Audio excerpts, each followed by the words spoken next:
perlu detox. Kita perlu buang toksik. Okay? So ini eksperimen kan, dia dibuat oleh Dr. Alexis Carrel. Ini doktor dia memang pernah dapat Nobel Prize Award punya doktor. Okay, apa dia buat tahu dalam eksperimen pertama ini Okay, you nampak tak? Ini piring piring yang kita dulu eksperimen sekolah menengah kita buat kan. Apa dia buat? Dia ambil itu sel jantung daripada ayam. Okay, dia masuk dalam ini piring. Okay, so ini sel jantung dia terus mati. Sebab apa? Dia tak ada nutrisi. Okay. Yang kedua pula, benda yang sama, sel jantung dia masukkan ke dalam piring yang kedua. Okay? Dan dia tambah apa? Dia tambah nutrisi ke dalam piring tu setiap hari. Okay? So, apa berlaku? Itu sel dia boleh mendapatkan nutrisi setiap hari. Betul tak? Tetapi selepas beberapa bulan kemudian, sel jantung ini mati juga. Sebab apa?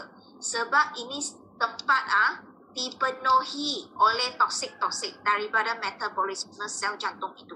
So, you nampak tak? Kita dapat nutrisi, tapi kita tak singkirkan toksik daripada piring ini kan. Benda tu akan mati tau. So, ini panggil apa tau? Panggil kalau kita hari ini kita makan je. Every day kita makan 2-3 kali sehari. Betul tak?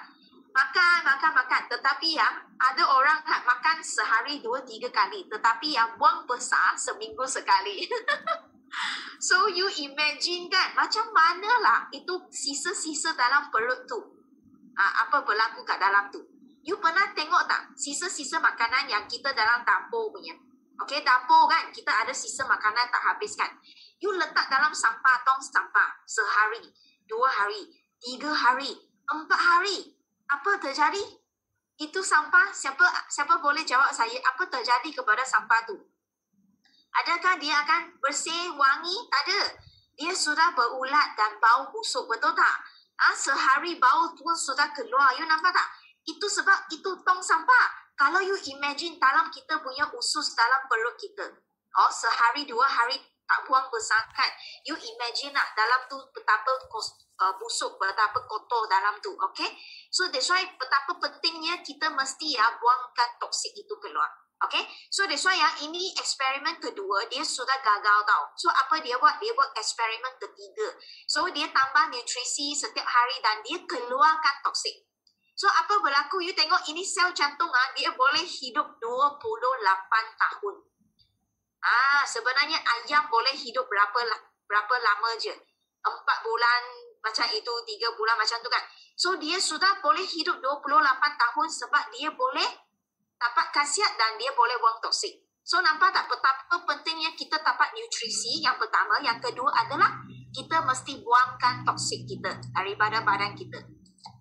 Okay? So that's why ini 4 faktor yang sangat penting untuk jamin kita sihat. Pertama, buang toksik.